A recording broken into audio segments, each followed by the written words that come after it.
ಅರಿಶಿಣದ ಸ್ವಸ್ತಿಕ್ ಮನೆಯಲ್ಲಿಟ್ಟರೆ ಸಾಕ್ಷಾತ್ ಲಕ್ಷ್ಮಿ ನಿಮ್ಮ ಮನೆಗೆ ಬರುತ್ತಾಳೆ. ಸ್ವಸ್ತಿಕ್ ಚಿಹ್ನೆಯನ್ನು ಮಂಗಳಕರ ಅಥವಾ ಶುಭ ಸೂಚನೆ ಎಂದು ಪರಿಗಣಿಸಲಾಗುತ್ತದೆ. ಶುಭ ಕಾರ್ಯಗಳಲ್ಲಿ ಮಂಗಳಕರ ಆರಂಭದಲ್ಲಿ ಸ್ವಸ್ತಿಕ್ ಚಿಹ್ನೆಯನ್ನು ಹಾಕಲಾಗುತ್ತದೆ. ಅರಿಶಿಣದ ಸ್ವಸ್ತಿಕ್ ಹಾಕುವುದರ ಪ್ರಯೋಜನವೇನು ಗೊತ್ತೇ? ಮನೆಯಲ್ಲಿ ಅರಿಶಿಣ ಸ್ವಸ್ತಿಕ್ ಚಿಹ್ನೆಯನ್ನು ಹಾಕುವುದರಿಂದ ಈ ಎಲ್ಲ ಪ್ರಯೋಜನಗಳಿವೆ. ಸ್ವಸ್ತಿಕ್ ಅನ್ನು ಹಾಕದೆ ಯಾವುದೇ ಪೂಜೆ, ಆಚರಣೆ ಅಥವಾ ಯಾಗವನ್ನು ಸಂಪೂರ್ಣವೆಂದು ಪರಿಗಣಿಸಲಾಗುವುದಿಲ್ಲ. ಪ್ರತಿಯೊಂದು ಶುಭ ಕಾರ್ಯದ ಪ್ರಾರಂಭದಲ್ಲಿ ಮತ್ತು ಹಬ್ಬ ಹರಿದಿನಗಳಲ್ಲಿ ಪ್ರತಿ ಮನೆಯ ಮುಖ್ಯ ಬಾಗಿಲಿಗೆ ಸ್ವಸ್ತಿಕ್ ಅನ್ನು ಹಾಕುವುದು ಅತ್ಯಂತ ಮಂಗಳಕರ ಮತ್ತು ಫಲಪ್ರದವೆಂದು ಪರಿಗಣಿಸಲಾಗಿದೆ. ಕುಂಕುಮ, ಅರಿಶಿಣ, ಸಿಂಧೂರ, ಕೆಂಪು ಬಣ್ಣ, ಹಸುವಿನ ಸಗಣಿ, ರಂಗೋಲಿ ಮತ್ತು ಅಕ್ಷತೆಯ ಸ್ವಸ್ತಿಕ್ ಮುಂತಾದ ಅನೇಕ ವಸ್ತುಗಳಿಂದ ಸ್ವಸ್ತಿಕ್ಗಳನ್ನು ರಚಿಸಲಾಗುತ್ತದೆ. ಆದರೆ ಅರಿಶಿಣದಿಂದ ಮಾಡುವ ಸ್ವಸ್ತಿಕ್ ಹೆಚ್ಚಿನ ಪ್ರಾಧಾನ್ಯತೆ ಇದೆ. ಅರಿಶಿಣದ ಸ್ವಸ್ತಿಕ್ ಹಾಕುವುದರ ಪ್ರಯೋಜನವೇನು ನೋಡೋಣ.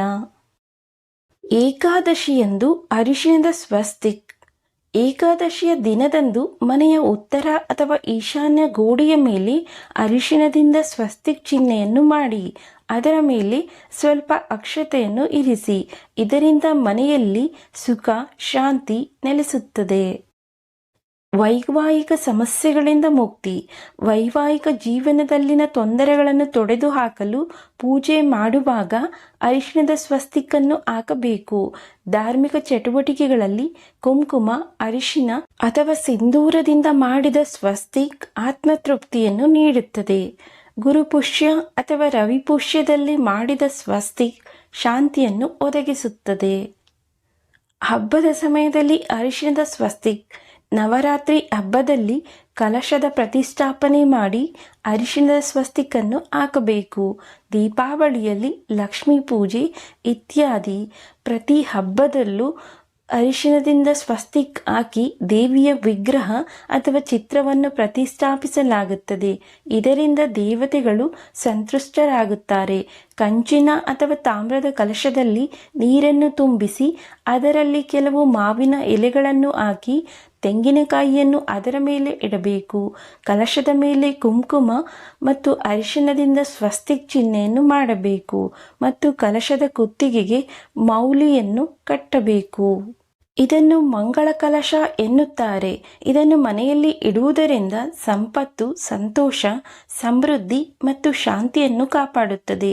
ಮನೆಯನ್ನು ಸ್ಥಾಪಿಸುವ ಸಮಯದಲ್ಲಿಯೂ ಸಹ ಸ್ವಸ್ತಿಕ್ ಅನ್ನು ಮಣ್ಣಿನ ಮಡಿಕೆಯ ಮೇಲೆ ಬಿಡಿಸಿ ಅಡಿಪಾಯದಲ್ಲಿ ಈ ಮಣ್ಣಿನ ಮಡಿಕೆಯನ್ನು ಇಡಲಾಗುತ್ತದೆ.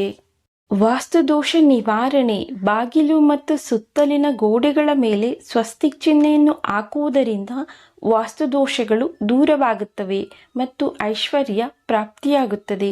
ಇದು ಬಡತನವನ್ನು ನಾಶಪಡಿಸುತ್ತದೆ. ಹಳ್ಳಿಗಳಲ್ಲಿರುವ ಮನೆಗಳ ಬಾಗಿಲುಗಳಲ್ಲಿ ಅರಿಶಿಣ ಅಥವಾ ಕುಂಕುಮದಿಂದ ಮಾಡಿದ ಸ್ವಸ್ತಿಕ್ ಚಿಹ್ನೆ ಹಾಕಿರುವುದನ್ನು ನೀವು ಹೆಚ್ಚಾಗಿ ನೋಡಿರಬಹುದು. ಲಕ್ಷ್ಮೀದೇವಿಯ ಆಗಮನ. ಮನೆಯ ಮುಖ್ಯ ಬಾಗಿಲಿನ ಹೊಸ್ತಿಲಿನ ಎರಡು ಬದಿಗಳಲ್ಲಿ ಅರಿಶಿಣದ ಸ್ವಸ್ತಿಕನ್ನು ಮಾಡುವುದರಿಂದ ಲಕ್ಷ್ಮೀದೇವಿಯು ಪ್ರಸನ್ನಳಾಗುತ್ತಾಳೆ ಮತ್ತು ಆಕೆಯ ಆಗಮನದಿಂದ ಮನೆಯಲ್ಲಿ ಧನಾತ್ಮಕತೆ ಕೂಡ ಆಗಮಿಸುತ್ತದೆ. ಇದನ್ನು ಮಾಡುವುದರಿಂದ ದೇವಾನುದೇವತೆಗಳು ಮನೆಗೆ ಪ್ರವೇಶಿಸುತ್ತಾರೆ. ರೋಗಗಳಿಂದ ಮುಕ್ತಿ. ಮನೆಯ ಮುಖ್ಯ ಬಾಗಿಲಿನ ಮೇಲೆ ಅರಿಶಿಣದ ಸ್ವಸ್ತಿಕನ್ನು ಮಾಡುವುದರಿಂದ ಒಬ್ಬ ವ್ಯಕ್ತಿಯು ಎಲ್ಲ ರೋಗಗಳು ಮತ್ತು ದೋಷಗಳಿಂದ ಪರಿಹಾರವನ್ನು ಪಡೆಯುತ್ತಾನೆ ಮತ್ತು ಉತ್ತಮ ಶಕ್ತಿಯು ಮನೆಗೆ ಪ್ರವೇಶಿಸುತ್ತದೆ. ಸ್ವಸ್ತಿಕನ್ನು ಮನೆ ಅಥವಾ ಅಂಗಳದ ಮಧ್ಯದಲ್ಲಿ ಧ್ವಜದ ರೂಪದಲ್ಲಿ ತಯಾರಿಸಲಾಗುತ್ತದೆ.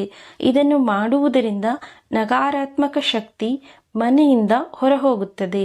ಸ್ವಸ್ತಿಕ್ ಚಿಹ್ನೆಯನ್ನು ಅದೃಷ್ಟವೆಂದು ಪರಿಗಣಿಸಲಾಗುತ್ತದೆ. ಸಂತೋಷದ ಜೀವನ. ಅರಿಶಿಣದಿಂದ ಸ್ವಸ್ತಿಕನ್ನು ಮಾಡಿದ ನಂತರ ಭಗವಾನ್ ಶಿವನನ್ನು ಹೊರತುಪಡಿಸಿ ಯಾವುದೇ ದೇವರು ಮತ್ತು ದೇವತೆಯ ವಿಗ್ರಹವನ್ನು ಇಡಬೇಕು. ಇದರಿಂದ ನಿಮಗೆ ಶೀಘ್ರದಲ್ಲಿಯೇ ಸಂತೋಷ ದೊರೆಯುತ್ತದೆ. ನಿಮ್ಮ ಮನೆಯಲ್ಲಿ ನಿಮ್ಮ ಪ್ರಧಾನ ದೇವತೆಯನ್ನು ಪೂಜಿಸಲು ಬಯಸಿದರೆ ದೇವರನ್ನು ಪ್ರತಿಷ್ಠಾಪನೆ ಮಾಡುವ ಮುನ್ನ ಆ ಸ್ಥಳದಲ್ಲಿ ಸ್ವಸ್ತಿಕ್ ಹಾಕಿ ದೇವರನ್ನು ಪ್ರತಿಷ್ಠಾಪನೆ ಮಾಡಬೇಕು. ವ್ಯಾಪಾರದಲ್ಲಿ ಲಾಭ. ನಿಮ್ಮ ವ್ಯಾಪಾರ ಅಥವಾ ಅಂಗಡಿಯಲ್ಲಿ ಮಾರಾಟ ಹೆಚ್ಚಾಗದಿದ್ದರೆ 7 ಗುರುವಾರಗಳವರೆಗೆ ಈಶಾನ್ಯ ಮೂಲೆಯನ್ನು ಗಂಗಾಜಲದಿಂದ ತೊಳೆದು ಅಲ್ಲಿ ಒಣ ಅರಿಶಿಣದಿಂದ ಸ್ವಸ್ತಿಕನ್ನು ಮಾಡಿ ಮತ್ತು ಪಂಚೋಪಚಾರ ಪೂಜೆಯನ್ನು ಮಾಡಿ ಇದಾದ ನಂತರ ಅಲ್ಲಿ ಅರ್ಧ ಭಾಗ ಬೆಲ್ಲವನ್ನು ಅರ್ಪಿಸಿ. ಈ ಪರಿಹಾರದಿಂದ ನೀವು ಪ್ರಯೋಜನವನ್ನು ಪಡೆಯುತ್ತೀರಿ. ಕೆಲಸದ ಸ್ಥಳದಲ್ಲಿ ಉತ್ತರ ದಿಕ್ಕಿನಲ್ಲಿ ಅರಿಶಿಣದ ಸ್ವಸ್ತಿಕನ್ನು ಮಾಡುವುದು ತುಂಬ ಪ್ರಯೋಜನಕಾರಿ. ಸ್ನೇಹಿತರೆ, ನಿಮಗೆ ಈ ಮಾಹಿತಿ ಇಷ್ಟ ಆಗಿದ್ದರೆ ದಯವಿಟ್ಟು ನಮ್ಮ ಚಾನಲನ್ನು ಸಬ್ಸ್ಕ್ರೈಬ್ ಮಾಡಿ, ಲೈಕ್ ಮಾಡಿ, ಶೇರ್ ಮಾಡಿ. ಮತ್ತೊಂದು ವಿಷಯದೊಂದಿಗೆ ಭೇಟಿಯಾಗೋಣ. ವಿಡಿಯೋವನ್ನು ನೋಡಿದ್ದಕ್ಕಾಗಿ ಧನ್ಯವಾದಗಳು. ನಮಸ್ಕಾರ.